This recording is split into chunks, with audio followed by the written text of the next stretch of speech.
The victim's 93 years old. He was traveling southbound on Pace Street. His car rolled over. He sustained a substantial impact to the side of his car. And as a result, there was another car going northbound. That car also sustained significant damage. Those two passengers went to the hospital. The deceased, unfortunately, remains at the scene. The driver of the stolen vehicle has been arrested. His passenger was taken to the hospital also. We're in contact with them, and we're about three hours into the investigation, and we still have a lot of work to do. Right now, we have Longmont Police Services, our traffic unit, our patrol division, some detectives at the scene. We have the Colorado State Patrol assisting with the investigation. I'm sorry, and I just forgot their name. Let me make sure I get it right. Their vehicular crimes unit is on scene. They specialize in serious car crashes. We're welcoming their participation. Our DA's office is also on scene. We also have investigators from the Colorado State Patrol and the Colorado District Attorney's Office. They're here at the station doing interviews with officers, and then the Boulder County Coroner's Office is also on scene. One thing that we just want to be clear on is that our officers disengaged from this traffic stop, and the suspect initiated all these actions. And that's why we brought in third-party investigators to interview the officers that were involved and to help with the crime scene and the reconstruction. It is a significant crash. I could say that at a minimum, the driver is looking at vehicular homicide because of his reckless behavior. We are also exploring whether or not alcohol or drugs were involved. We've done a search warrant for the blood, and we're doing that right now at the hospital. And then with our DA's office, we're considering first-degree murder under the extreme indifference. We have charged that before in cases similar to this, and essentially I would liken it to firing a gun through an intersection. It's extremely dangerous, and that's what this person did today. When you elude the police in a stolen car, this is the outcome sometimes. We do not pursue in those cases. We don't pursue stolen cars, but this is one of the tragedies that can happen when suspects who are operating stolen cars flee at high rates of speed. And in this case, he fired a large projectile through an intersection, and unfortunately this 93-year-old man lost his life today. And this should not have happened. And it's very unfortunate for this man's family, and it's very unfortunate for the other two people in the car.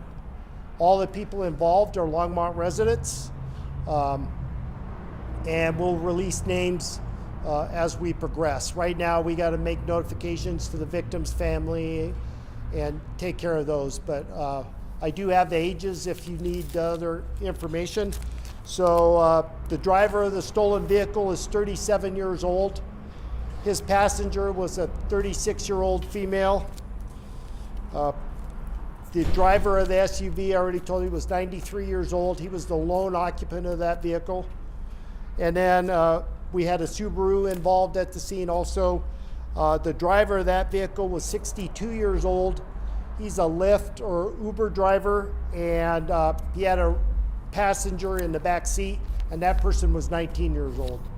They all went to the hospital, and I don't have an update on their injuries, but they were injured in the crash. It was a violent crash. Was the suspect driver transported? Yes. You said, I think it was ABP report, or I forget what you called it. AVL, the vehicle locator that uses GPS to track speeds in the cars. So our vehicle locator devices. And what is that? What do you guys look at when you're looking at It shows speeds, it shows when the lights were on, and braking. I'm not sure if it shows braking, but it shows some of the particulars of how fast the car was going and those kind of things. And that way you're able to confirm that the pursuit had not been initiated? Or Yes, and we also have confirmation from a number of witnesses on scene that witnessed the crash. There were no police cars around. The first car on scene actually came from a different direction. How many marked units were called in originally? There were 2 marked units, and Matt did ask me earlier if they were fully marked units. So we have some marked units with subdue markings. These were fully marked units, light, siren, white police car. So they brought in 2. The detectives were together in a unmarked unit that does have lights. I don't have information if their lights were on, but the marked units attempted to traffic stop. The actual vehicle theft, how did that go down, and do we know much about that? So the detectives that were working up in that area saw the vehicle, they listed the plate, and it came back stolen. It's I can give you the years. It's a Toyota Tacoma pickup, a 2014. It's all white. The victim of the deceased driver, he was driving a 2008 Hyundai Santa Fe, and then the Lyft driver or Uber driver was driving a 2016 Subaru Impreza. About how far from the stop to the crash? Do you know about how far? It's about 1 mile. So Lashley and Pace, all our streets are kind of gridded off. So from Lashley to Pace is about 1 mile. And then they were a little west of the location when they attempted to traffic stop. There's a bowling alley up there if you're familiar with that area. So it was somewhere around the bowling alley where they stopped the pursuit and slowed down for the light. You mentioned a passenger in the suspect's car. Right. Was that someone that's connected to the suspect at all, or? Yeah, there's some sort of connection, and we will be figuring out that connection and whether or not there will be any charges for that person too. As we're literally very early in this investigation, with our district attorney who happens to be walking up right now, we will work with the state patrol, district attorney, and we will finalize all this within the next couple weeks. We will be probably making an arrest depending on how quickly the driver is released from the hospital. That may come today, it may come tomorrow. But we are with him. He's in custody, and we have officers with him right now. Do you have any idea how fast? We don't have the speeds. I've heard they were very high from witnesses on scene, but I don't want to speculate. Based on the amount of damage to the victim's car, it was high. It was very, very high.